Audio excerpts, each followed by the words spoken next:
Shalom. Ada suatu percakapan antara seorang wanita dengan seorang pria yang kira-kira dialognya seperti ini. Sang wanita tuh bertanya pada sang pria. Ini ceritanya mereka sedang penjajakan, sedang PDKT gitu ya. Sang wanita bertanya, omong-omong kamu punya mobil nggak?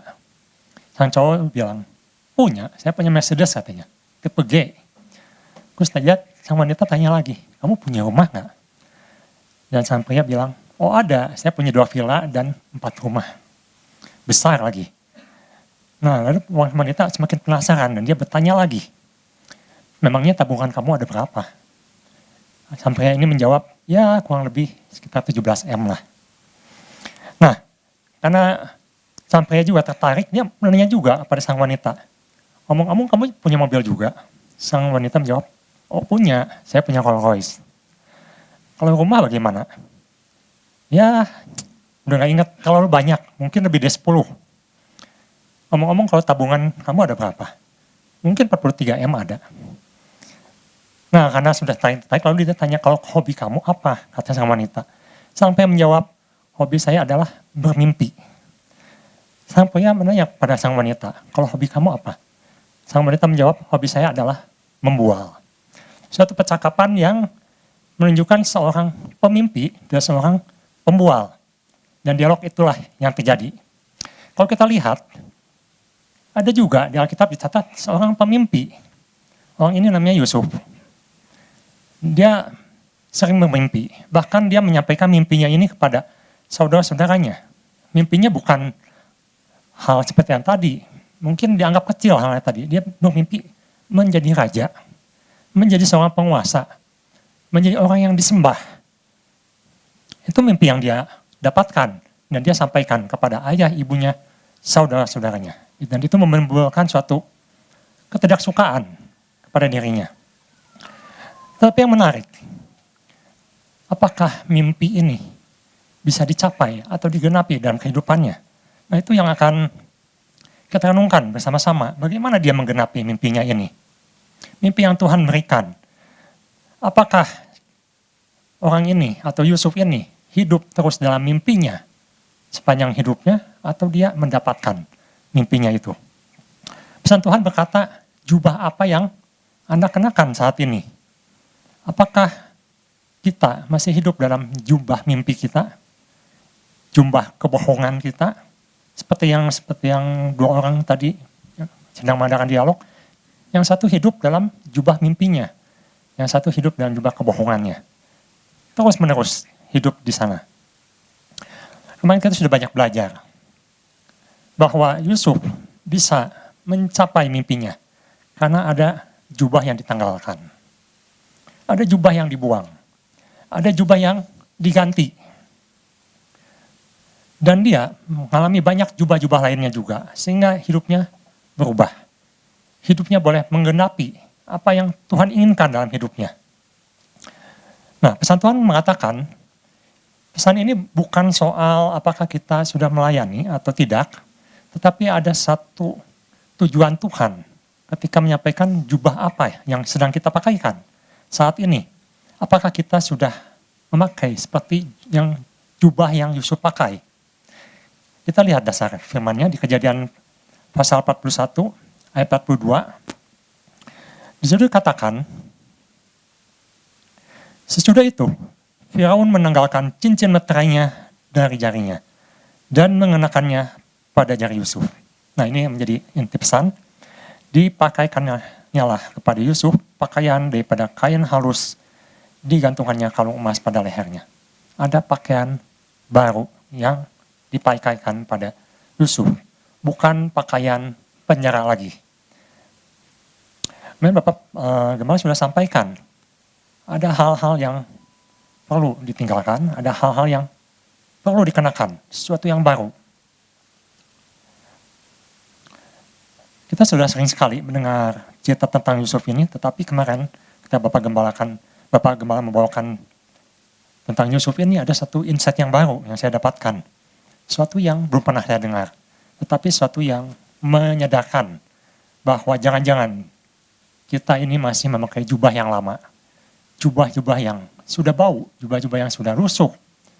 Tetapi ketika Yusuf mengenakan sesuatu yang baru, diberikanlah jubah yang disebut dengan jubah pelayanan, jubah ministry, jubah hamba yang mau melayani orang lain. Ada satu tujuan yang baru, ada satu tujuan yang mulia yang Tuhan berikan kepada Yusuf. Nah, pagi hari ini dengan dasar ayat yang sama, saya bawakan satu poin saja. Apa yang jubah yang Yusuf gunakan atau dia pakaikan? Yang pertama adalah kita harus menggunakan jubah kemerdekaan yang sejati atau dapatkan jubah kemerdekaan yang sejati. Ketika saya renungkan, ketika Yusuf diberikan suatu jubah yang baru oleh Firaun saat itu, dan dia pakai jubah yang baru itu menunjukkan suatu kemerdekaan penuh buat Yusuf. Karena saat itu dia tidak dipenjara lagi. Dia diberikan mandat, dia diberikan kuasa, dia diberikan power untuk melakukan sesuka hati dia. Karena Firaun sudah tidak mencampuri lagi. Firaun katakan, lakukan apa yang engkau harus lakukan. Artinya apa? Sebagaimana yang engkau mau, lakukanlah. Saya percaya penuh, 100% pada kamu. Artinya Yusuf sudah tidak dibatasi lagi oleh semua hal yang selama ini menghukum dia. Tetapi yang menarik, ketika saya bandingkan kehidupan Yusuf dengan kakak-kakak Yusuf, ada sesuatu yang sangat berbeda dalam kehidupan mereka. Yusuf sempat di penjara, bagaimana sudah dijelaskan, kurang lebih 2 tahun. Itu penjara yang dia alami di mana dia betul-betul dikungkung oleh batasan-batasan secara tempat maupun secara kebebasannya.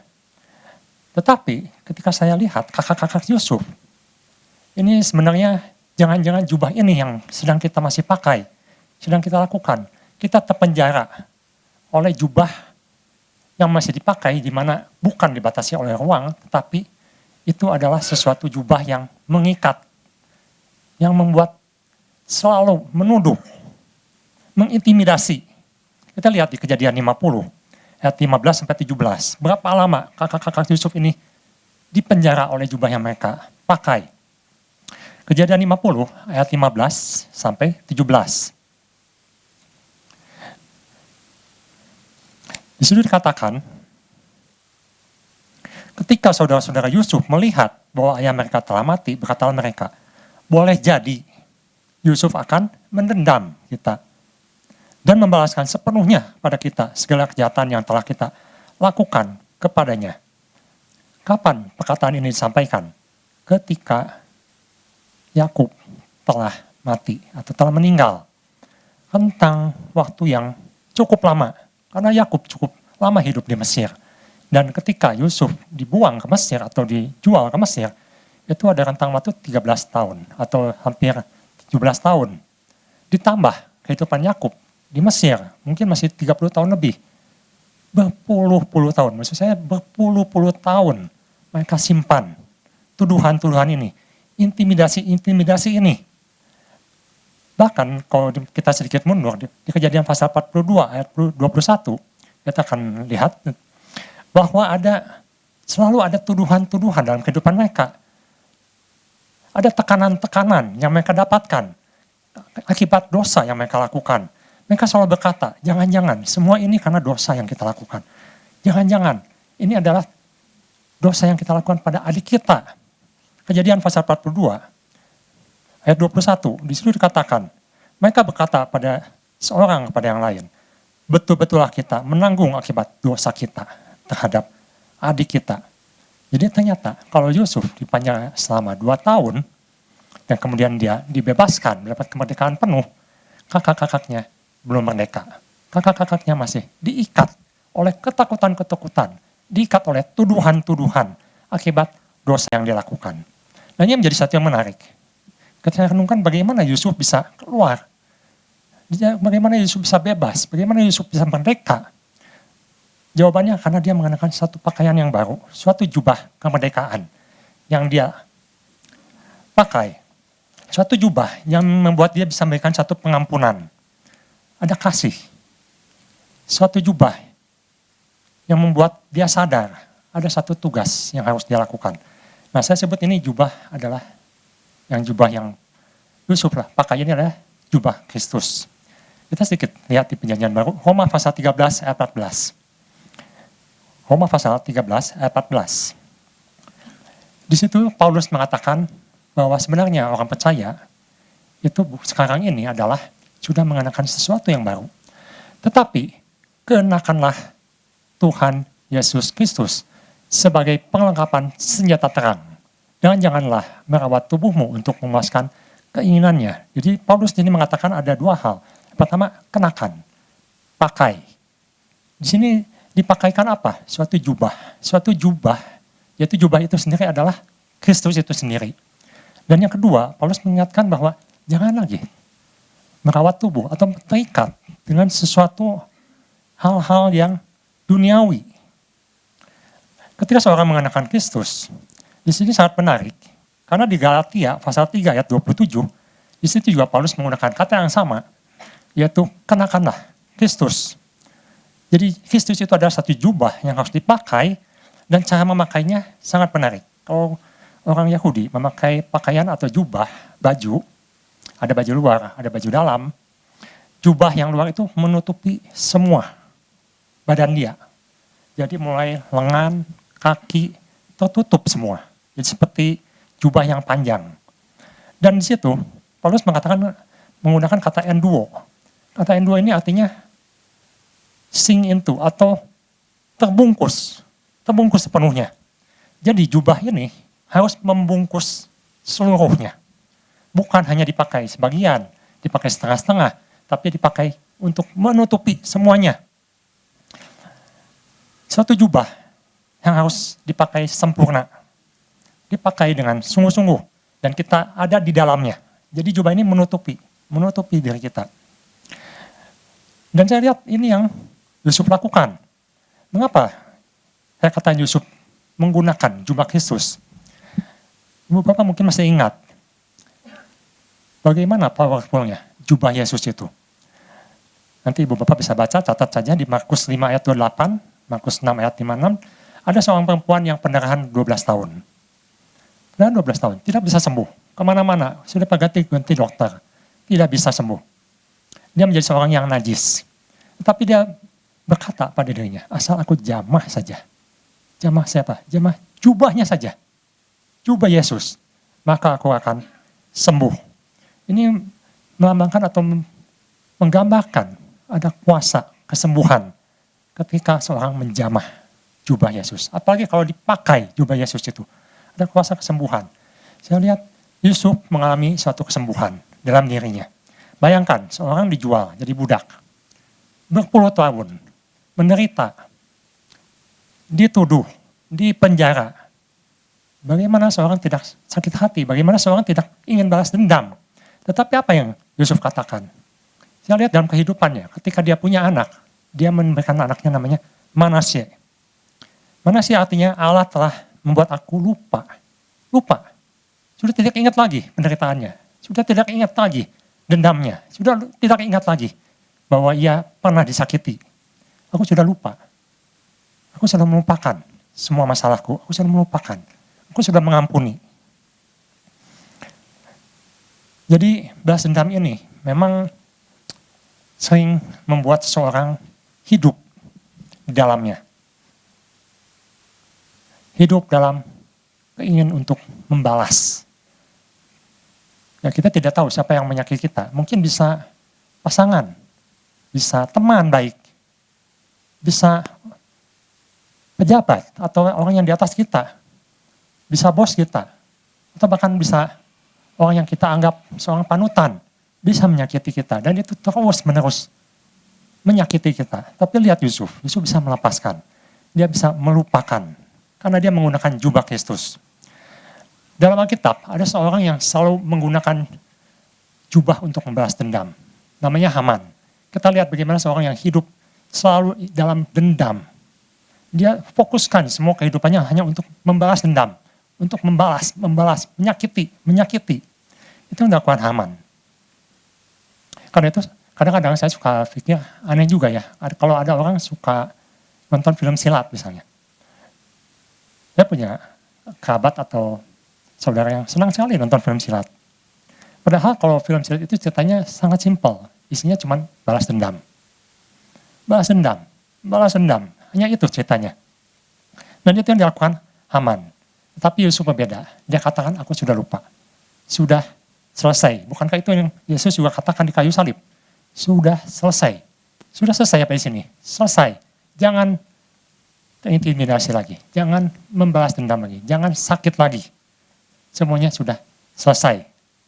Lepaskan pengampunan, lepaskan kebencian, lepaskan sakit hati. Itu yang Yusuf lakukan. Tapi saudara-saudaranya masih menyimpan bertahun-tahun.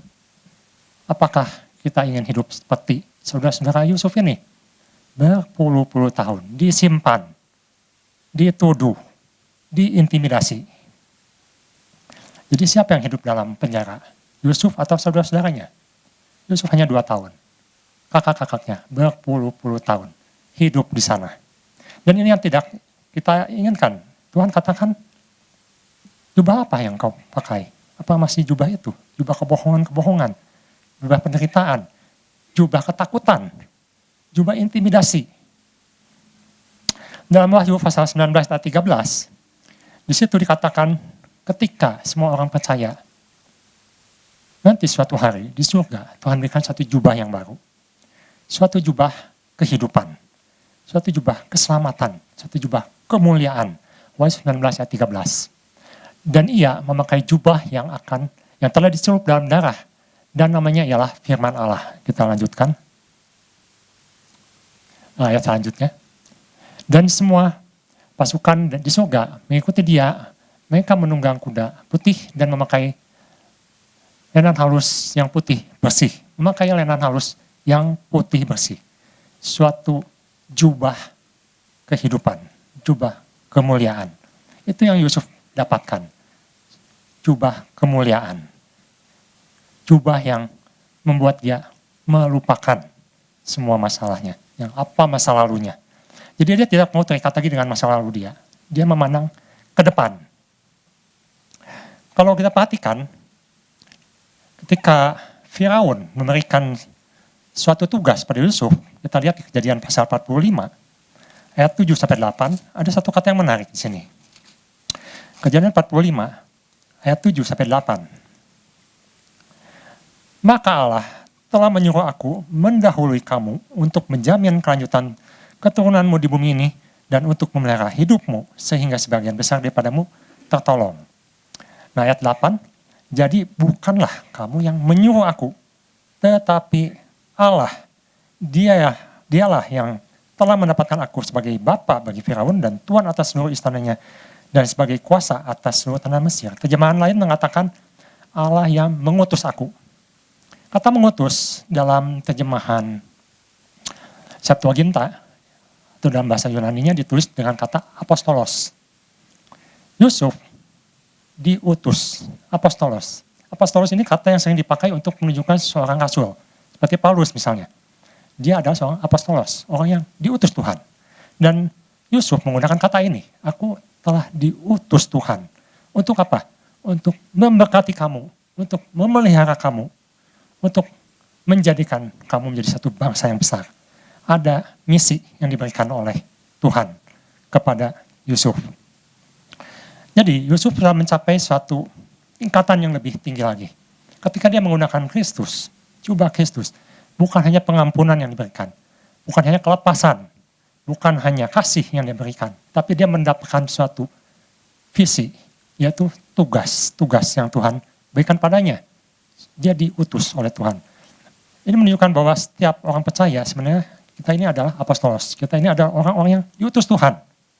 Orang yang mempunyai satu tugas, satu pekerjaan baik yang Tuhan ingin kita kerjakan.